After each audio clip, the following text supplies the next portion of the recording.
Hi, I'm Paula from On a String and welcome to Beadesign. Today it's all about the clasp. How do we make the clasp the most important feature of your beadwork? I'm going to go through several designs today to show you how I've used clasps, and of course we've got our free printable guide all about clasp that you can access at onastring.com.au, and I'll run through that shortly as well. But before we go to that, let's have a look at clasps and how we use those in beadwork. So, clasps. There's so many things that I can show you here about how I've used clasps in beadwork. Let's start with these really pretty metallic ones here. So what I love about these style of clasps, we've got our little push toggle piece. So you can push that together and it then pops into a hole in the corresponding piece. And you can hear that click in. So it's really secure.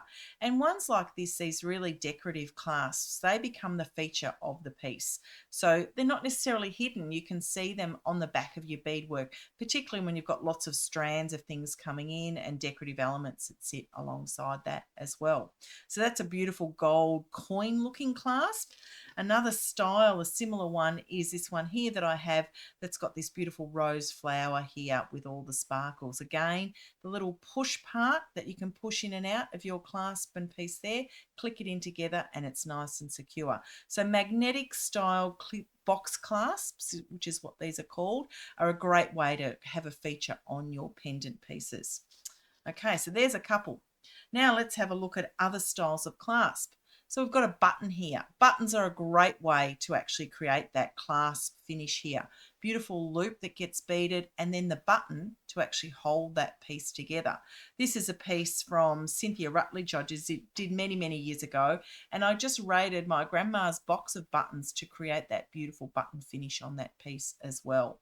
Lovely, lots of vintage buttons in grandma's old button box. This one here I wanted to show you is the way that you actually have the clasp as the feature. So what I really like here is I've done this double toggle. So you can see here I've got this little toggle that fits from the front of this piece. There's the piece in itself. It looks a bit like Mickey Mouse with its ears out here. But these beautiful toggles just fit into both of these loops and it becomes the feature of the piece. So it's not hidden at the back, it's actually right at the very start. So a beautiful way to actually create that feature of your toggle on your beadwork. And then of course I've got this lovely strapped piece that sits there as well. The other part of clasps, of course, are sliding clasps. So things like this, these really subtle clasps that fit within your bracelet work, they're really good for bracelets particularly because they don't come undone like a magnetic clasp actually would. And then of course you can attach those with stitch work through the loops here. And there's different methods of actually attaching those. That's just a stitch through loop method. And this one here is where I've actually done a stop bead that sits through that loop as well. Again, this is just a sliding clasp that fits really nicely on that piece and is really secure as well. So lots of different clasps that can become the feature of your beadwork.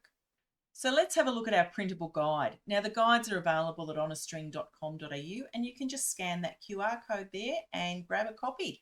And there's several guides there from our Beadesign series. This one, all about clasp first, talks about things like how to finish your piece with a clasp, how you'd actually do some creative reflection, think about the different styles of clasp that you might use, whether that's a box clasp, a beaded clasp, a lobster or magnetic clasp. And there's a little challenge here.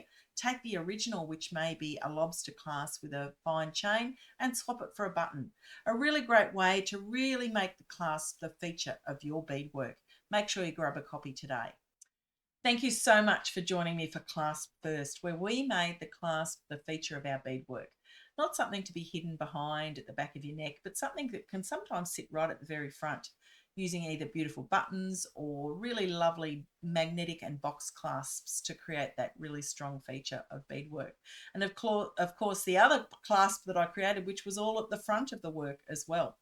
And of course, we looked at things like magnetic and sliding clasps, which are great for bracelets to keep that really secure. Don't forget, like and subscribe to find more content from On a String. And of course, check out some of the other videos in our Beadesign series. At On a String, we have a range of tutorials and tools that you can find that really make your beadwork easy. So please make sure you check those out as well. And until next time, happy beading. Bye for now.